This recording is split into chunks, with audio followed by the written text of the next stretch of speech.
understanding how an IPO companies run and how those processes can be set up from an early stage itself, even from an infosec to business planning. And we have here Mohan from LSEG, London Stock Exchange Group, and Dilip with his expertise from the banking side, financial regulations, which is a hot topic right now in the market, and about how to set up these kind of financial regulations from early stage. And Aniket, who has taken career all the way to IPO, NYSE from Bangalore, and we have Ski Sendil joining us from Freshworks. He's the Deputy Chief Information Security Officer at Freshworks. So I'll give it over to our moderator and panelist, Mohan, to start with.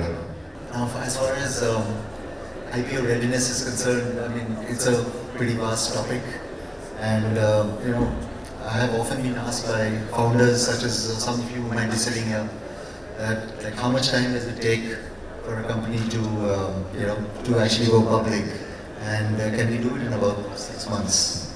And the answer really is that the average time that is taken is about 18 to 24 months, but a lot goes on in between, and this is a very vast topic. We have about 30-35 minutes to fill it in, so we'll kind of do our valiant best to do so. So just to begin, I just wanted to say a couple of things about the London Stock Exchange. A lot of people have asked me, why the hell is the London Stock Exchange Group here for a SaaS kind of conference? So the group is actually, we are much more than a stock exchange. We are actually a very big data and analytics firm, and the market infrastructure part comes second. But the main reason that I'm here is that, unknown to, contrary to a lot of expectations in this country. Okay, this slide is all completely out of proportion, but anyway, it doesn't matter. What I wanted to say is that London is actually home to a very big tech listing sector. We have more than 200 companies, as you can see, 210 companies. The market cap of each of the entire sector fluctuates between about $120 billion to about $250 billion. The average market cap is about $581 million, and you can see that there are about $85 million is the median market cap.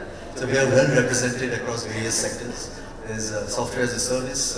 We have all kinds of tech and tech-enabled companies. We have a lot of fintech companies. We have e-commerce companies. We have marketplaces, and so a very well-represented sector. We have companies quite small as well on our market, which is AIM, the growth market, and we have like big $25 billion plus market companies as well.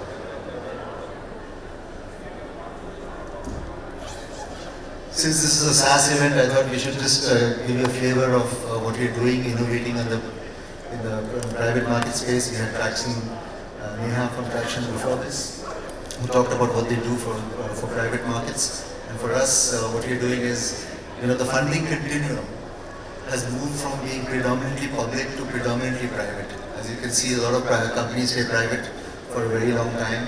So we are now innovating and putting up platforms for the private end of the market. So Flow, as you can see on the left-hand side of the slide, is our platform for small companies. It's a platform where VCs, startups, and investors are present. Data is shared by startups to VCs. VCs can share data along to investors. Funding can be raised by startups from VCs. VCs can syndicate deals to other VCs, and in fact, they can also raise money from other investors on the platform. Next year, we're going to have an intermittent trading venue where private companies will remain private but achieve liquidity in their shares through a periodic auction method. So this basically will enable early investors, employees, or founders to divest part of the shares and new investors to come in without actually going through a big event like selling part of the company to private equity, or in fact even going for an IPO.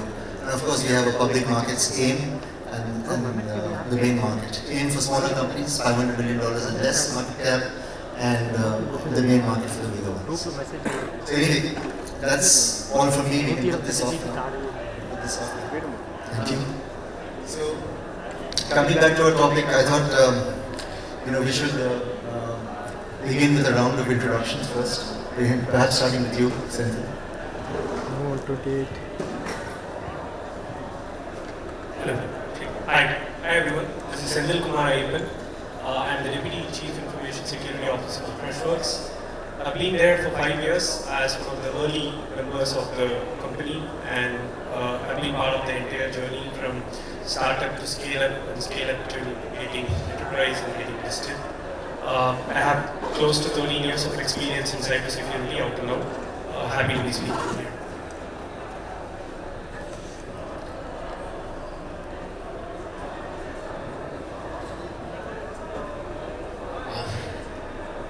Hello everyone, my name is Aniket. I'm currently co-founder at Fino. For the last 14 years I've been in this industry helping business to communicate with customers. Built a bootstrap company from 2009 to about 2018 profitably to $30 million in revenue with serving more than 3,000 customers. This is my second entrepreneurship venture, and basically it's called Fino. Fino is a modern communication platform that helps businesses to communicate better with their customers. I've just been doing this because I'm extremely passionate about the space, looking forward to the session. Thank you. Aniket forgot to mention that he's an avid runner also. That's also an introduction. Thanks. This is Dilip here. I've been with HSBC for 19 years. Managed the tech lending vertical and tech startup vertical for the bank. We do quite a bit of work with early stage startups, as all the way up to unicorn. And one thing I keep joking to the investors that I meet is that commercial bankers are the ones who don't have an exit timeline, so we are with the company all through. So that's about us. Okay, so as I mentioned, the IPO readiness, is a very long journey. It begins, maybe 24 months before. It begins with setting your financials in order. It begins with setting up your systems and your controls. It begins with setting up your board, having independent directors, diversity and inclusion in your board, a whole lot of things, right? So I thought we should begin with a little bit of a teaser. And for me, this whole process is a long drawn out one. But the moment that stands up is when I see founders of a company which is just IPO'd on a balcony, opening the market, and the happiness and the exuberance that they show. It's often been told to me like it's almost like the birth of children, right? Because you've taken your company from infancy and you brought it to a public market. So I thought I should begin with you, Senthil. What are your brief thoughts on IPO readiness? Where should it begin? Okay, as someone who is responsible for cybersecurity, I'll be focusing on the data production side of it. As a CISO, the first and foremost is building a mature cybersecurity program which meets all the compliance requirements. And for us, it's even more early. So I would say even like 12 to 24 is the standard period, but we start even more early. We should have a baseline security program which meets the general data protection, because protecting data at any cost is the primary responsibility. This is more into building the additional capabilities, requirements, risk management, all the processes and controls, handling incidents, which is expected by regulations and data protection. So that is my IPO readiness as someone who is responsible for cybersecurity.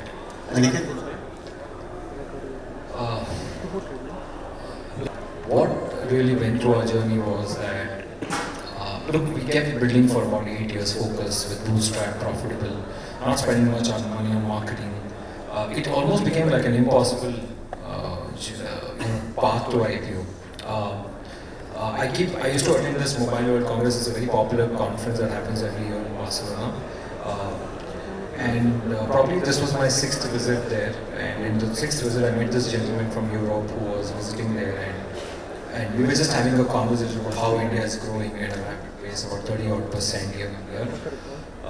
And he was pretty excited, and he said we should explore some corporate strategy. He was probably 2.5 times of our revenue. We were $30 million, probably he was at about $65 million. And first thing that he said, hey, when I asked him what's your dream, and he said, I want to take my company to public. And I'm like, great, okay, same here, it's also our dream. Then why don't we collaborate? And this gentleman from Europe came to India, visited us for a couple of days. We explored some synergies. I think collaboration was one of the first, I would say, opening the gateway for our IPO. So we decided to merge together in 2018, which was back then I had almost spent about 8-10 years building the startup. We collaborated there. We realized that to be preparedness for an IPO, we need to do a bunch of things. Obviously, get the right team aligned. I was looking after the global business. My other partner Ashish was looking after technology, managing the entire company's because when two companies were collaborating, you need to build a tech stack. And this gentleman, Dario, who was looking after the IPO path, and he was looking to accelerate. Like he mentioned, Mohan mentioned that it takes about 24 months. We actually did we got a priority pass. It's like a SPAC. A SPAC is a special purpose acquisition vehicle. It's a blank check company in the stock market where you can reverse flip a company within 6 months. So from 2018 quickly in 2019, end of 2019, we were listed at New York Stock Exchange by a reverse SPAC. So that was, and then we went on to do a couple of more acquisitions after that, one in US, a large one in Europe, just to build a sustainable business model, growth with about $350 million and about 4,500 customers really serving them.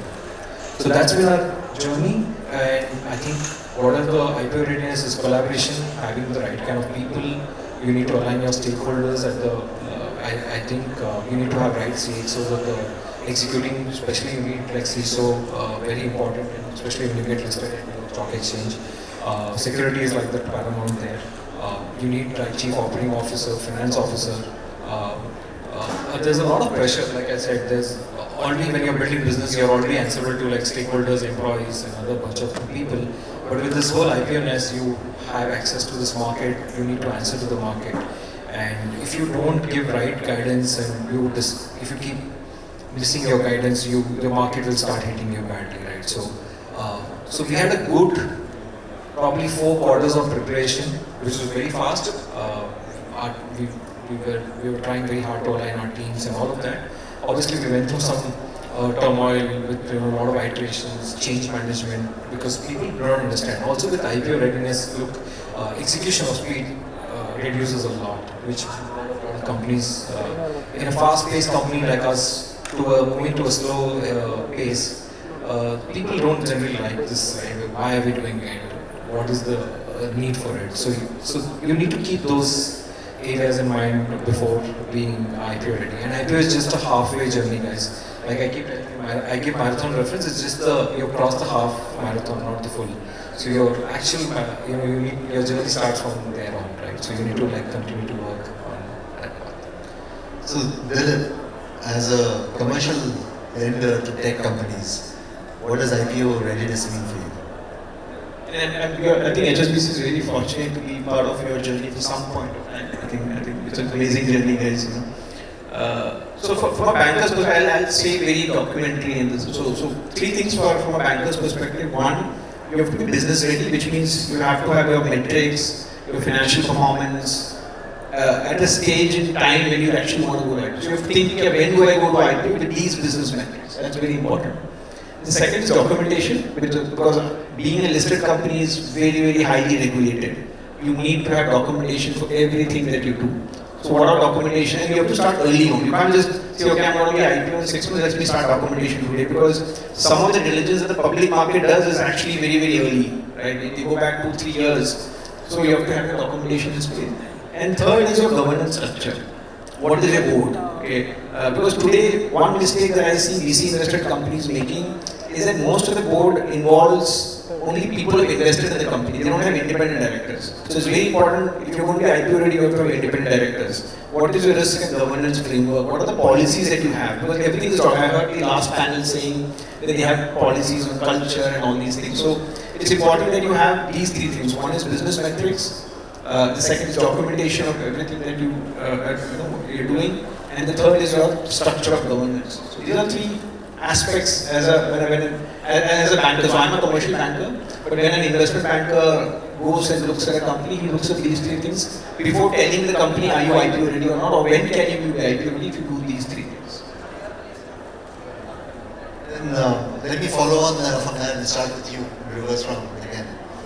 That, I suppose many things that an institutional investor will come into an IPO, right?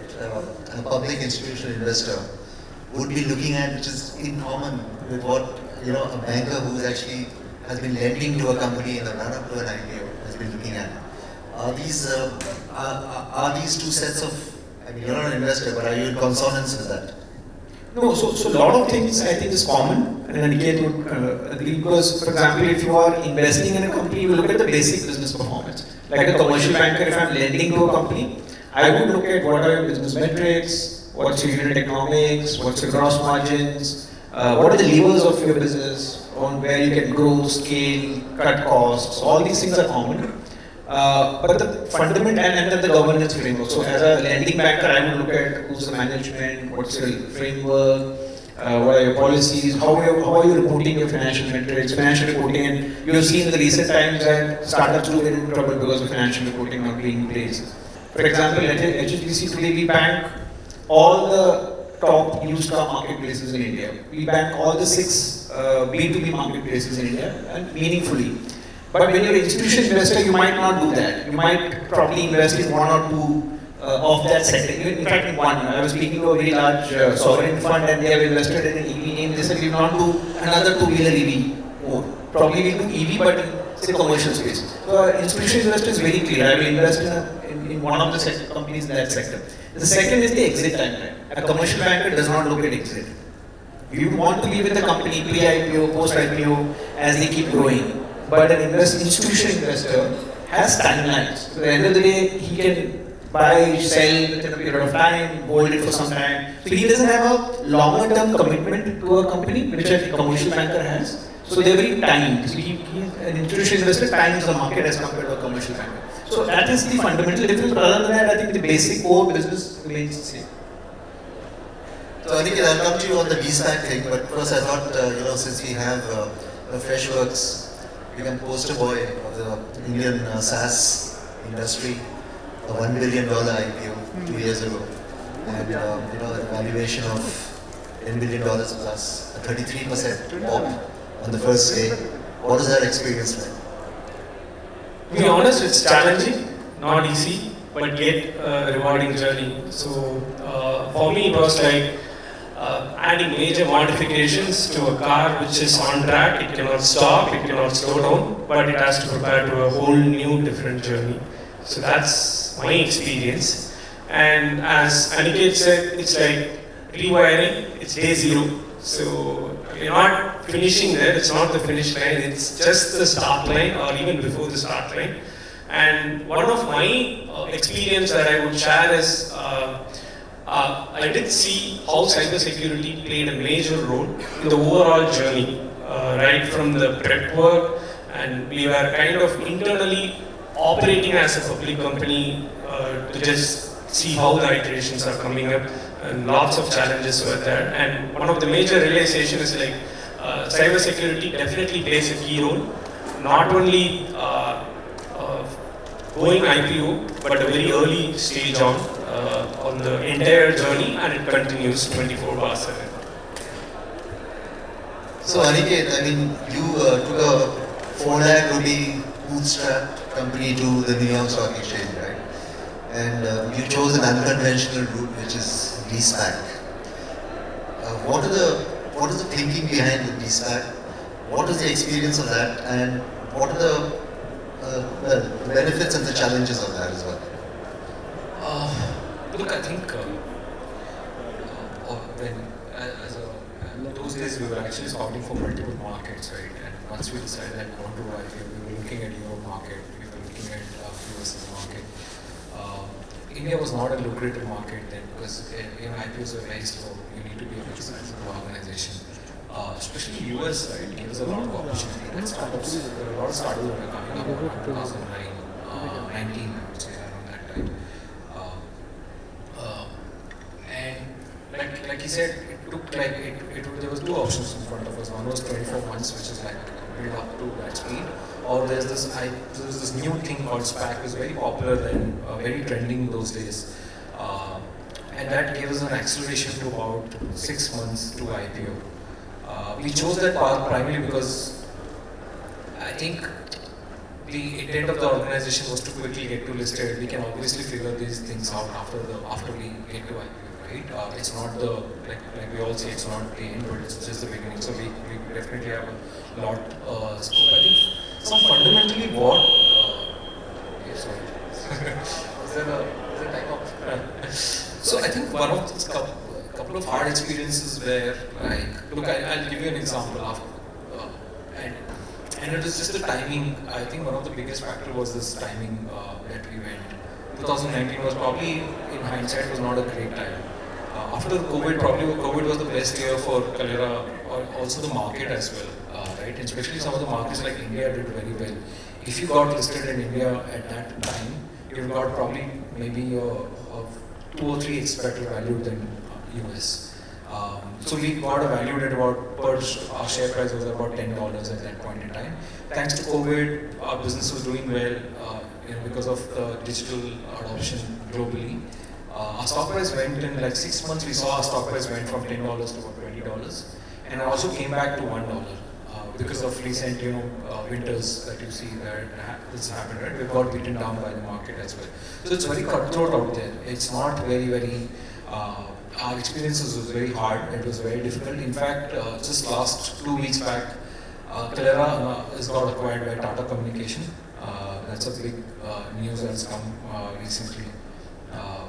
Largely because I think a lot of, as a founder, as a CEO, can't really keep missing those quarters. We missed a lot of those quarters in Kalera, and therefore we got beaten down by the market. Market looks it is not great, it's very black and white. If either you do your numbers or you don't do your numbers, right? There's no rational.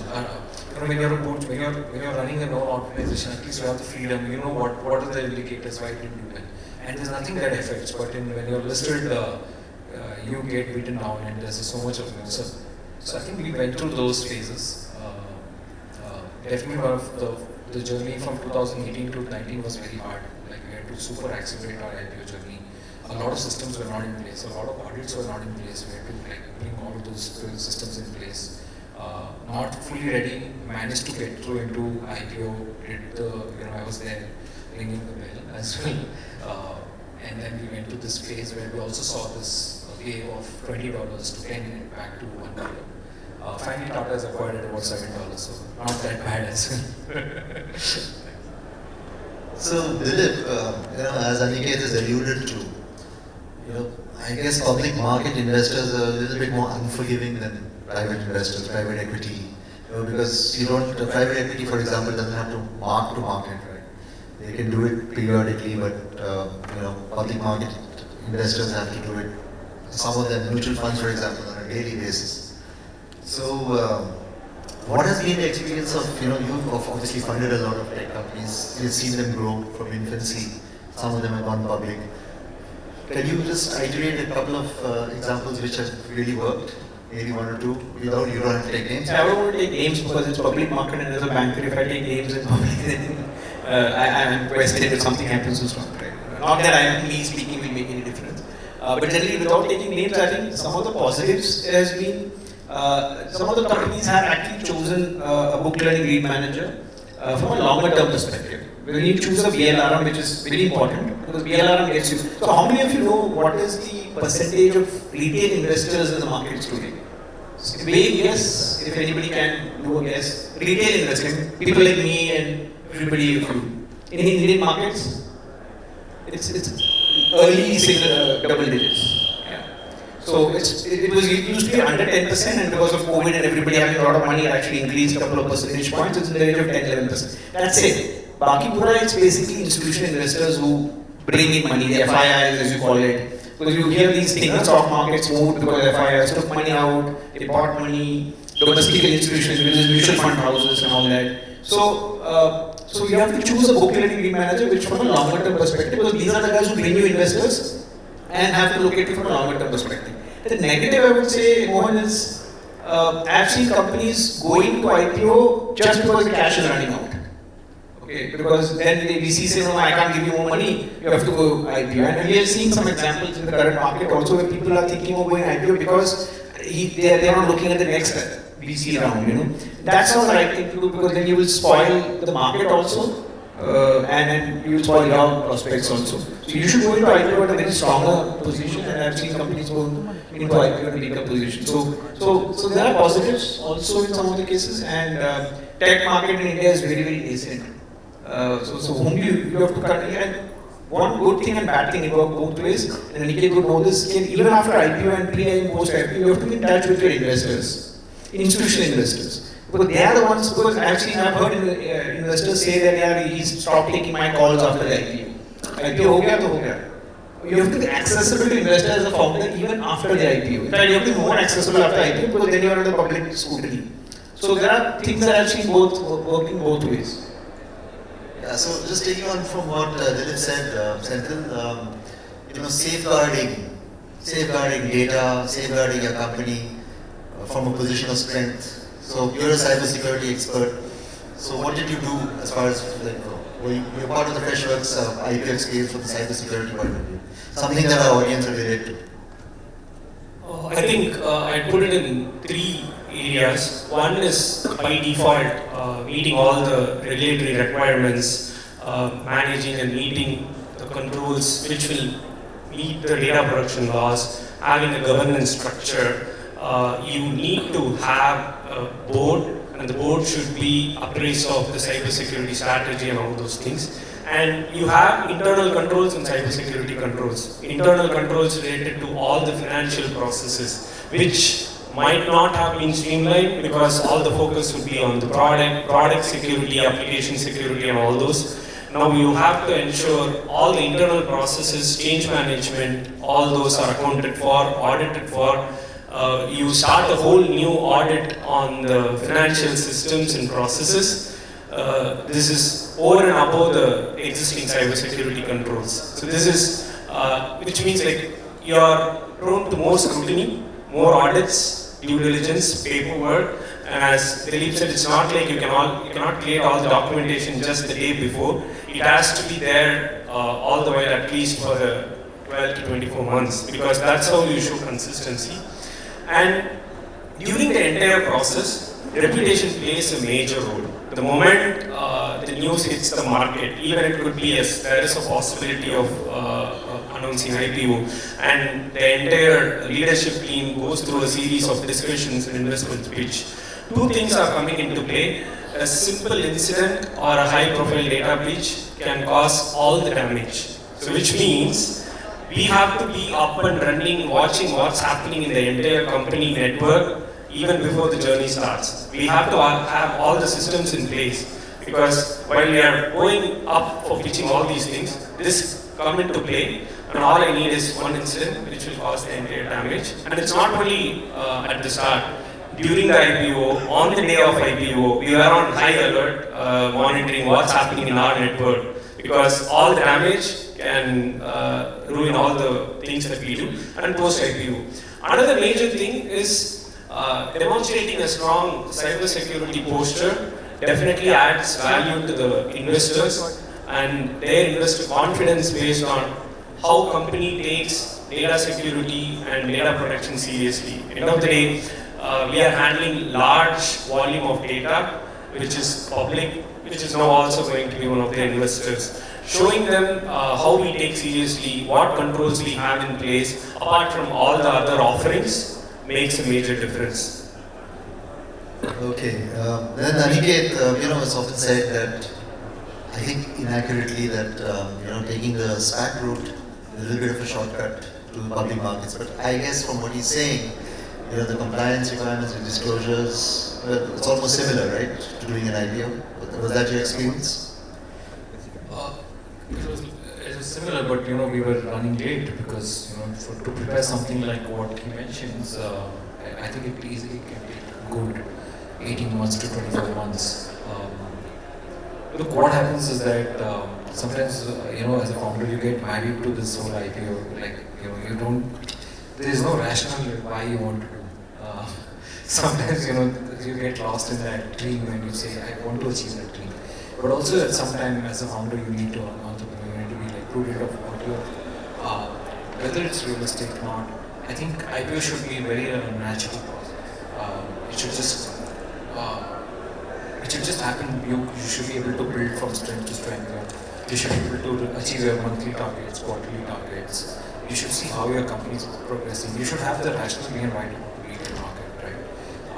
Some of those fundamentals are very, very aligned because I have gone through an experience where I've seen 6 months and I can tell you it was messy, especially given the culture mindset, bringing different cultures, European culture, Indian culture, American culture, aligning people to work together became super hard with remote working, also traveling, a lot of that travel.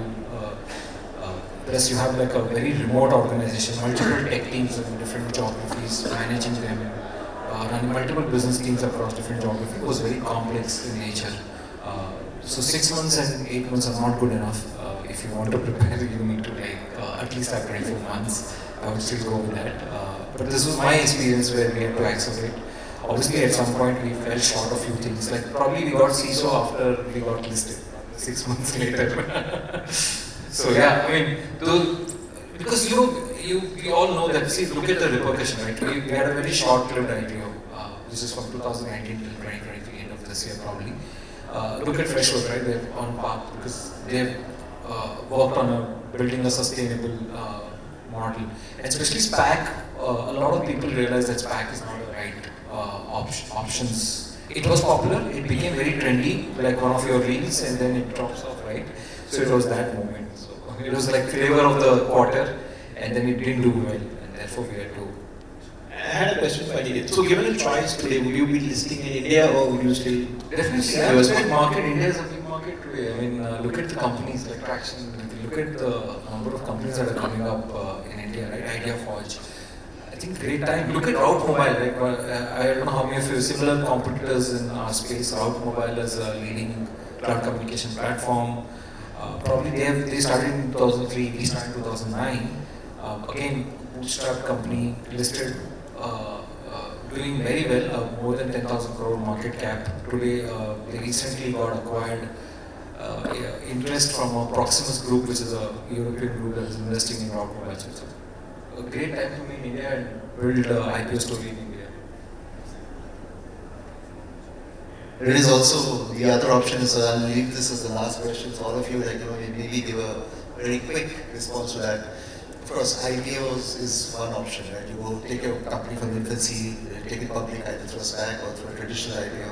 But there is also the option of selling out, right? To sell to a bigger player. So, IPO or sale? What's your I don't think I should have an opinion because I'm a banker. So, but I think IPO brings in a lot more. As Aniket said, it is a dream of any entrepreneur to have a private company go public and see what the public is like. Because public, as everybody said on the panel, is very unforgiving. And if you build something truly great and the public loves it, then that's where you're actually proving that you've built something really big enough. So I would say, for me, I think it would be, as a banker, I would say it would be IPO. Because that's the real test of a company. Yeah. I'll stay neutral. No, I'm actually. Both have to be a company now. Both are, so I'm now building my second one. So I don't know what right now I don't even have plans for it. I've not even thought that far of for IPO or continue. I think we should not force it. I think it should just happen organically, whatever that is, whether it's IPO or not IPO. I would still continue to be that. I would still continue to be a diplomat here, not do any force it. I don't know what will happen to find. Probably if it happens, great. Also timing and all of those matters, right? Right timing, market sentiments, all of that has to come together for a successful IPO. Otherwise, you can get shot down and start. Okay, so irrespective of IPO or sale, protect data at any cost would be my answer. Because you have to protect that even if you have to sell, to be honest. But I think, as Aniket said, it should be aligned with what the organization wants to do based on the founder's vision. And it's more of a collective journey, it's not one person's dream as well. It becomes the dream of the core stakeholders of the company, and that's how it should be. So, yeah, that's my take. Okay, in that case, if there are any questions from the audience, we'll take them now. It's a very lean audience, and I'm sure IPO is not in everybody's mind. So, Okay, in that case, there is one.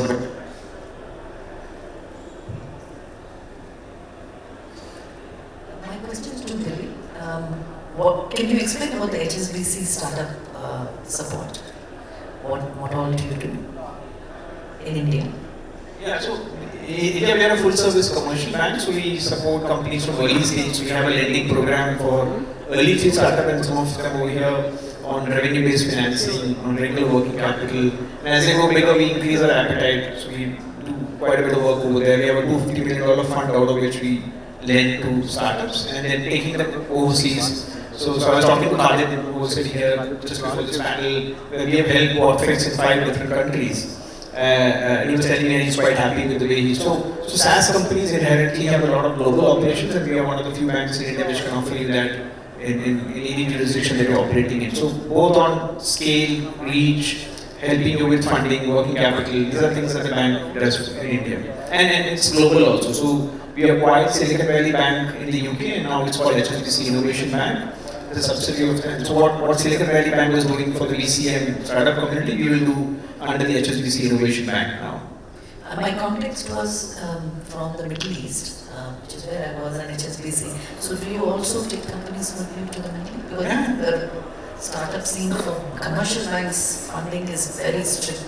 So we only do debt financing, if that's your question. We don't do equity out of the commercial bank. Sure. For that we have HSBC Ventures. So we have a venture debt, we have equity, and we have commercial bank. So what we do in India is currently only commercial bank. Venture debt is obviously not in India today. And equity, we generally invest in companies which are strategic fit, like a fintech company which can help our customers also. So it's not a financial investment, it's more strategic. Fair enough. Thank you. And it also has an investment bank which will help you go public. Awesome. Thank you. Any other questions? Otherwise, we'll end it right here. No more? Okay. Thank you very much for listening. Thanks, Mohan, and thanks. Thank you, guys.